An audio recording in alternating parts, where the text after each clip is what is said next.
Hey guys, hello. Welcome back to the Brainy Pathshala with Shubham Sharma. We are back again with another video on macroeconomics for class 12th.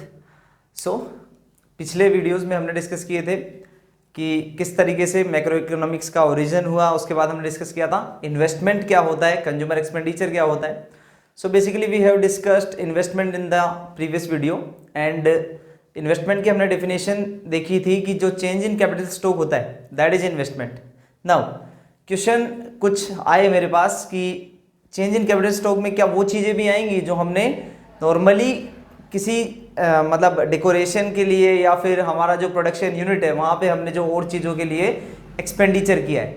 जैसे मैं अगर बात करूँ, मैंने मान लो कोई सीनरी प्लेस की है किसी वॉल पे, जहाँ मेरा जो प्रोड्यूसिंग यूनिट है जहाँ पे मैं प्रोड्यूस करता हूँ चीज़ों को, वहाँ पे मैंने सीनरी कोई भी लगाई है अच्छा दिखने के लिए, क्या वो मेरा इन्वेस्टमेंट होगा?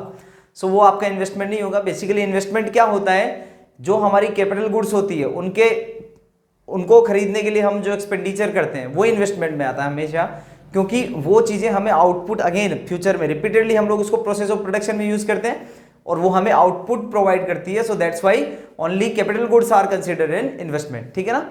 चलिए तो हम लोग बात करते हैं आज की इन्वेस्टमेंट में आगे। पहले हमने बात की थी इन्वेंट्री स्टॉक की और फिक्स्ड इन्वेस्टमेंट की, दो अलग अलग टाइप के इन्वेस्टमेंट देखे थे। आज हम लोग कंसेप्ट देखेंगे ग्रोस इन्वेस्टमेंट का, इसके बाद नेट इन्वेस्टमेंट और डेप्रिसिएशन, जो मोस्ट इंपॉर्टेंट कॉन्सेप्ट आता है आपके यहाँ और समझने में बहुत दिक्कत होती है इन सारी चीज़ों को। सो हम लोग बेसिकली एग्जांपल्स के साथ इनको देखेंगे। उससे पहले अगर आपने हमारा चैनल सब्सक्राइब नहीं किया है तो आप हमारा चैनल सब्सक्राइब कीजिए, ताकि जैसे ही हम आपको याद करें आपको पता चल जाए कि हाँ वीडियो आ गया है अब और हमें ये देखना है। ठीक है। कंटिन्यूसली हम लोग वीडियोस प्रोवाइड करेंगे क्लास 12th के लिए, पूरा कोर्स रहेगा उसमें मैक्रो इकोनॉमिक्स और इंडियन इकोनॉमिक डेवलपमेंट का। चलिए स्टार्ट करते हैं। आज का हमारा जो कंसेप्ट है वो है ग्रोस इन्वेस्टमेंट पे हमारा जो टॉपिक ऑफ डिस्कशन है। तो ग्रोस इन्वेस्टमेंट बेसिकली पिछले वीडियो में हमने देखा था कि investment change in capital stock होता है। ठीक है, मतलब जो न्यू कैपिटल फॉर्मेशन होता है वही हमारा क्या होता है, इन्वेस्टमेंट होता है।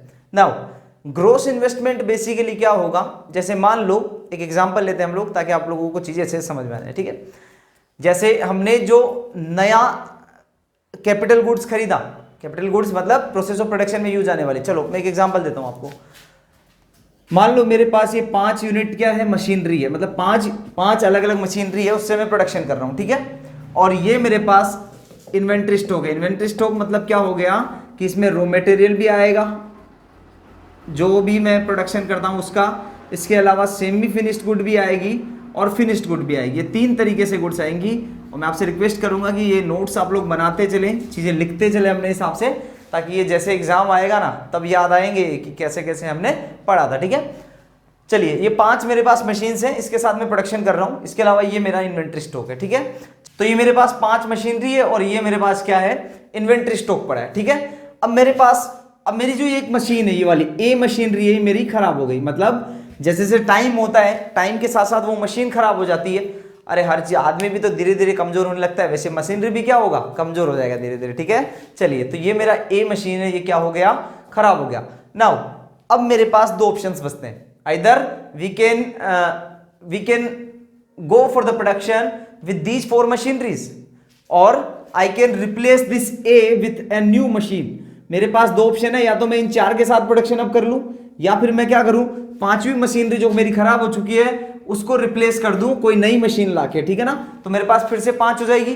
अब मेरे पास अगर पैसा पड़ा है देन मेरे पास एक ऑप्शन और है। क्या ऑप्शन है कि मैं एक जो मशीन खराब हुई है उसकी जगह 3 मशीन लाके रख देता हूं। अब मेरे पास कितना हो गया, 7 मशीन हो गया। समझना आप चीजों को, मेरे पास स्टार्ट में कितना था, 5 मशीन था, एक खराब हो गया, अब 4 बचा। ठीक है, मेरे पास अब कितनी मशीन है, 7 मशीनरी है। कितनी है, 7 मशीनरी है। तो मेरे पास 2 नई मशीनरी आ गई। इसका मतलब है कि मेरा इन्वेस्टमेंट अब बढ़ चुका है। ठीक है, और ये मेरे पास इतना का इतना पड़ा है। तो ये जो 2 मशीन आई है ना सर, देखो टोटल ग्रोस इन्वेस्टमेंट तो कितना हो गया, 3 मशीन का हो गया, और नेट इन्वेस्टमेंट कितने का हुआ, 2 का, क्योंकि एक मशीन मैंने क्या करी है, रिप्लेस करी है। क्या करी है, रिप्लेस, और वही हमारा डेप्रिसिएशन होगा।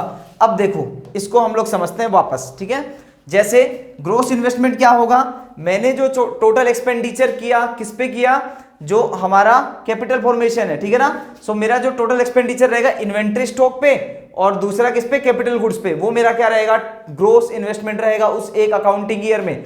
अब बताओ मैंने इस अकाउंटिंग ईयर में कितनी मशीन खरीदी, 3 मशीन खरीदी, तो इसका मतलब मेरा ग्रोस इन्वेस्टमेंट कितना हो गया, 3 मशीन्स का हो गया। लेकिन मैंने एक मशीन को रिप्लेस किया है ना, इसका मतलब नई मशीन कितनी आई मेरे पास अलग से जो एक्स्ट्रा, वो 2 आई, क्योंकि 5 तो पहले भी थी, अब कितनी हो गई 2। इसका मतलब मेरा नेट इन्वेस्टमेंट कितना हुआ, 2 मशीन्स का नेट इन्वेस्टमेंट हुआ। ग्रोस इन्वेस्टमेंट कितने का हुआ, 3 मशीन्स का। और डेप्रीशिएशन कितने मशीन का हुआ, 1 का। कैसे, क्योंकि उसने अपनी वैल्यू लूज करी, इस वजह से मैंने उसको रिप्लेस किया। ठीक है, तो तीनों में फर्क समझ में आया ना। ग्रोस इन्वेस्टमेंट क्या होगा, जो मैंने टोटल एक्सपेंडिचर किया है इन्वेंट्री स्टॉक पे, इन्वेंट्री तो हमने फिक्स रखा है यहाँ पे, ठीक है ना, इतना ही था। इन्वेंट्री स्टॉक प्लस किस पे, कैपिटल गुड्स पे। कैपिटल गुड कितनी थी, 5, फिर मैंने कितनी खरीदी, 3, लेकिन एक खराब हो गई, तो इसका मतलब 2 मेरे पास नई कैपिटल गुड आ गई at the end of the year, and that's why it will considered as net investment while I have 3 new capital goods, so this will considered as a gross investment in that accounting year। Clear हुआ, चलो तो अब इसको हम definition में आराम से लिख सकते हैं basically. So basically gross investment क्या होता है, जो भी हमारा टोटल एक्सपेंडिचर है, gross investment refers to the total expenditure made on inventory stock in an accounting year, sorry, plus expenditure on capital goods in an accounting year, that will be our gross investment basically. ठीक है ना, तो total जो हमारा capital goods हमने जो खरीदा वो आ जाएगा। ठीक है, अब नेट इन्वेस्टमेंट को हम लोग कैसे डिफाइन करेंगे। नेट इन्वेस्टमेंट बेसिकली क्या होता है, जब हम ग्रोस इन्वेस्टमेंट में से डेप्रीशिएशन को माइनस कर देते हैं, that will be our net investment. Sir depreciation क्या है, तो डेप्रीशिएशन हम लोग समझेंगे, उससे पहले हम इतना समझ लेते हैं कि डेप्रीशिएशन को जब हम क्या कर देते हैं, माइनस कर देते हैं ग्रोस इन्वेस्टमेंट में से, वो हमारा नेट इन्वेस्टमेंट होता है। तो सर काम का कौन सा हुआ, ग्रोस हुआ कि नेट हुआ। देखो ग्रोस इन्वेस्टमेंट बेसिकली हमें आइडिया देता है कि कितना हमने खर्चा किया है। ठीक है, नेट इन्वेस्टमेंट हमें प्रोडक्टिविटी को इंक्रीज करने में मदद करता है। So it helps to increase the productivity of the economy. कैसे, मेरे पास 5 मशीन थी ना, अब मैंने एक को तो रिप्लेस करा, 2 न्यू मशीन्स मैंने इंट्रोड्यूस करी, इसका मतलब मेरा प्रोडक्शन किससे बढ़ेगा, केवल नेट इन्वेस्टमेंट से बढ़ेगा। 5 पहले भी थी, अब मैंने एक टूट फूट गई तो एक ला दी, तो तब तो प्रोडक्शन उतना ही रहा, लेकिन ये 2 जो नई मशीन आई है ना, ये मेरा प्रोडक्शन क्या करेगी, बढ़ाएगी। तो इसका मतलब सिग्निफिकेंस किसका ज्यादा हुआ, नेट इन्वेस्टमेंट का। ग्रोस इन्वेस्टमेंट का अपना एक सिग्निफिकेंस है, बट अच्छा ज्यादा सिग्निफिकेंस किसका होता है, नेट इन्वेस्टमेंट का, because it helps us to increase the productivity of the economy. अब हम एक की बात नहीं कर रही है, तो मैं मेरी बात कर रहा था, ओवरऑल इकोनॉमी में तो ऐसा ही होता है। ओवरऑल इकोनॉमी में मान लो 5 की जगह 5000, 5 लाख, 5 करोड़ क्या हो सकती है, मशीन्स हो सकती है, उसमें जो इंक्रीज हुआ वो ओवरऑल इकोनॉमी के लिए हो जाएगा। समझ रहे हो एग्जांपल से।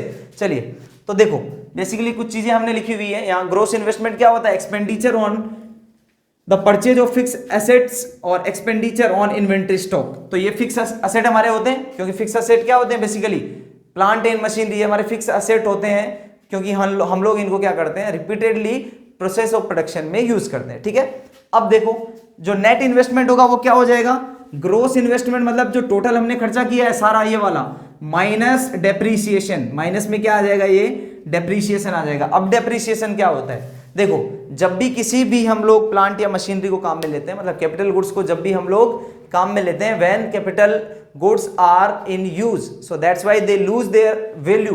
कैसे कैसे लूज करती है, वो वैल्यू लूज करेगी कि नॉर्मली जब भी प्रोसेस ऑफ प्रोडक्शन में काम आएगी तो नॉर्मल उसमें वियर एंड टीयर होगा, कुछ ना तोड़फोड़ हो जाएगी। दूसरी एक इंपॉर्टेंट चीज है कि वो अपनी वैल्यू कब लूज कर सकती है, जब कोई इकोनॉमी में क्या आ जाता है, मतलब जो टेक्नोलॉजी हमारी वो क्या हो जाती है, ऑब्सोलीट हो जाती है।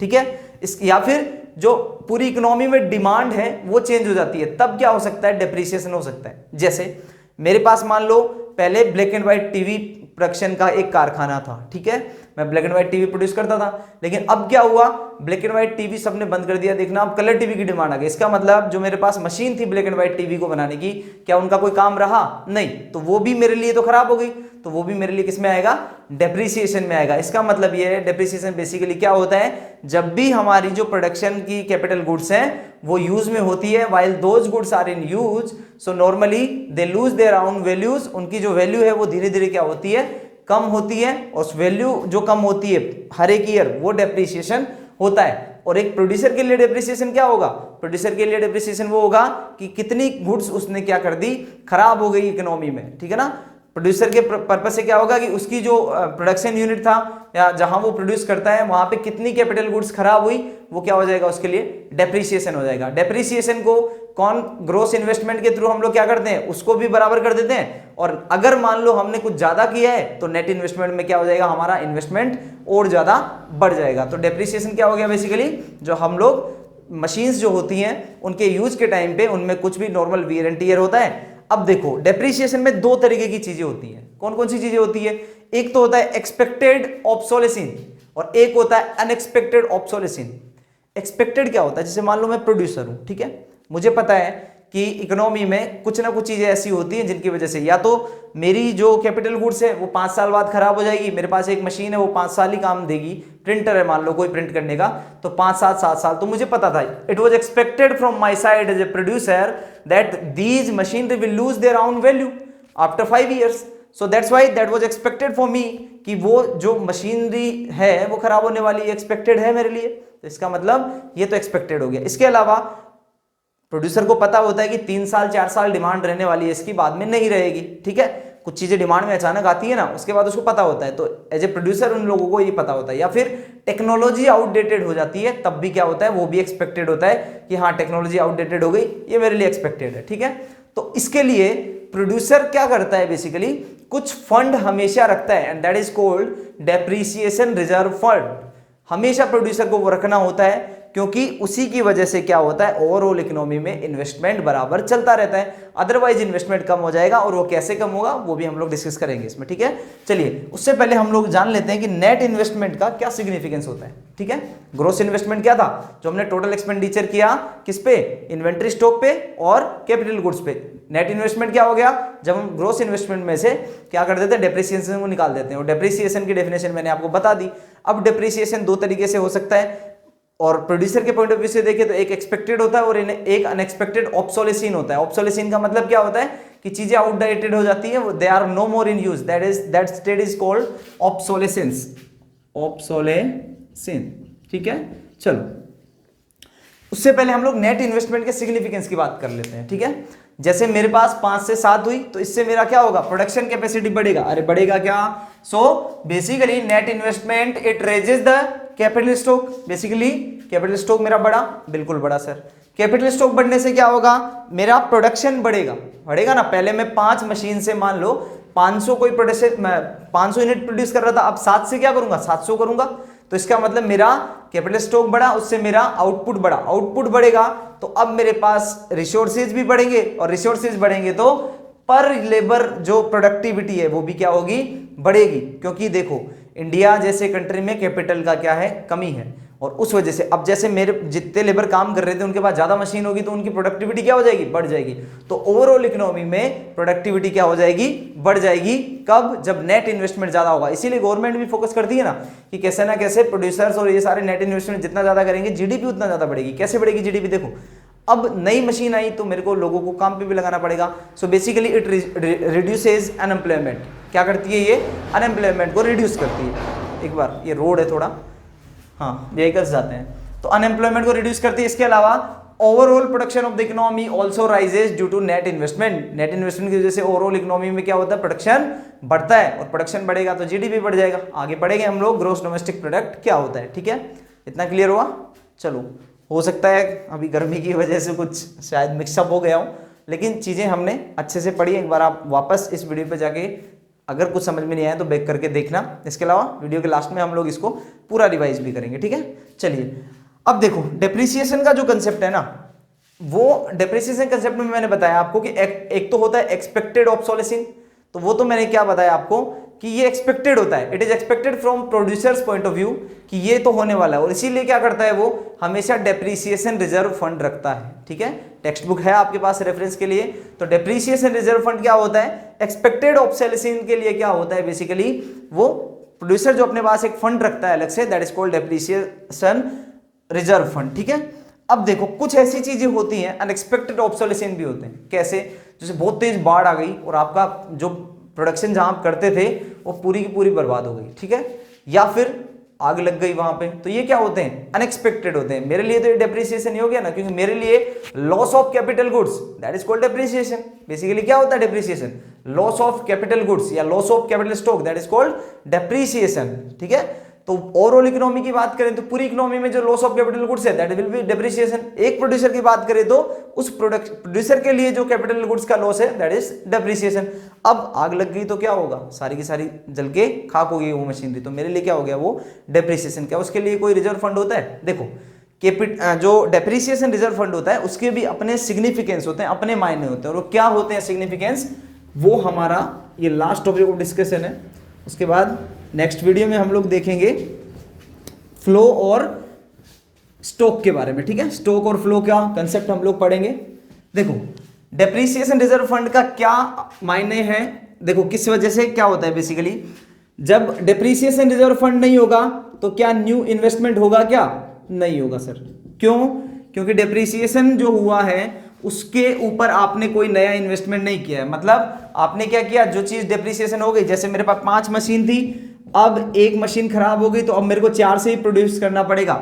इसका मतलब ये क्या करेगा, ओवरऑल आउटपुट को भी क्या करेगा, रिड्यूस कर देगा। अरे क्या कर देगा, रिड्यूस कर देगा। और आउटपुट आपका रिड्यूस हो गया तो वहां से सारा का सारा काम खत्म होना स्टार्ट हो जाता है। मतलब अब हमारा जो प्रोडक्शन है वो कमजोर पड़ने लगता है, और आउटपुट जब कम होगा तो इससे इकोनॉमी में क्या होगा, देखो एम्प्लॉयमेंट का भी रिडक्शन होगा, क्या बिल्कुल होगा। एम्प्लॉयमेंट का रिडक्शन होगा तो हमारी जीडीपी भी गिरेगी, क्या गिरेगी। ठीक है ना, ये सारे काम होते हैं जब डेप्रिसिएशन रिजर्व फंड किसी भी प्रोड्यूसर द्वारा नहीं रखा जाता है। So that is significance of depreciation reserve fund, कि उससे क्या होता है, न्यू इन्वेस्टमेंट का जो फंक्शनिंग है वो स्मूथली क्या होता है, चलता रहता है। डेप्रिसिएशन रिजर्व फंड से क्या होगा, बेसिकली न्यू इन्वेस्टमेंट का जो फंक्शनिंग है वो स्मूथली चलता रहेगा, और हमारा जो प्रोडक्शन है, हमारा जो आउटपुट है, उसके ऊपर कोई भी इफेक्ट नहीं आएगा। क्योंकि देखो एक प्रोड्यूसर के पॉइंट ऑफ व्यू से मैं देखूं ना, तो हमेशा मैं ऐसा ही चाहूंगा कि मैं आउटपुट कांस्टेंट ना रखूं। Even I want to increase the output, मैं कभी नहीं चाहूंगा कि मेरा आउटपुट कम हो जाए। इसलिए मुझे डेप्रिसिएशन रिजर्व फंड रखना ही है, क्योंकि आउटपुट को और बेसिकली इन्वेस्टमेंट को हम लोग क्या करते हैं, स्मूथ फंक्शनिंग करते हैं। आउटपुट कमजोर हो जाएगा तो क्या हो जाएगा, एम्प्लॉयमेंट कम हो गया, जीडीपी कम हो गया, जीडीपी कम, या फिर आप प्रोड्यूसर के पॉइंट ऑफ व्यू से देखो तो अब उसका क्या हो जाएगा, इनकम कम हो जाएगा, और इनकम कम हो जाएगा तो फिर से नया इन्वेस्टमेंट क्या हो जाएगा, कम हो जाएगा। तो ओवरऑल क्या होगा, उसके लिए बहुत नुकसान वाला सौदा ये नजर आएगा आपको। ठीक है ना, तो ये इसकी सिग्निफिकेंस होती है किसकी, डेप्रिसिएशन रिजर्व फंड की, कि उससे स्मूथ फंक्शनिंग नहीं होती। और ओवरऑल क्या होता है, इनकम अगर डेप्रिसिएशन रिजर्व फंड नहीं है किसी भी प्रोड्यूसर के पास या ओवरऑल इकोनॉमी में, तो उससे क्या होगा, न्यू इन्वेस्टमेंट को वो किस तरीके से अफेक्ट करता है, ये हमने इस तरीके से देखा है। Because it leads to low output leads to low income leads to again low new investment. वो क्या हो जाएगा, ओवरऑल इकोनॉमी के फ्लो को तोड़ देगा। तो इसलिए डेप्रिसिएशन रिजर्व फंड का अपना एक सिग्निफिकेंस होता है। चलिए, जो चीज मिस हो गई है वो चीज हम लोग नेक्स्ट वीडियो में डिस्कस करेंगे। चलिए, तो आज के लिए इतना ही। बने रहिए हमारे साथ द ब्रेनी पाठशाला पे, और अपने फ्रेंड्स को भी इंकरेज करिए ताकि हम लोग अपनी कम्युनिटी को स्ट्रॉन्ग करें। थैंक यू सो मच, जय हिंद।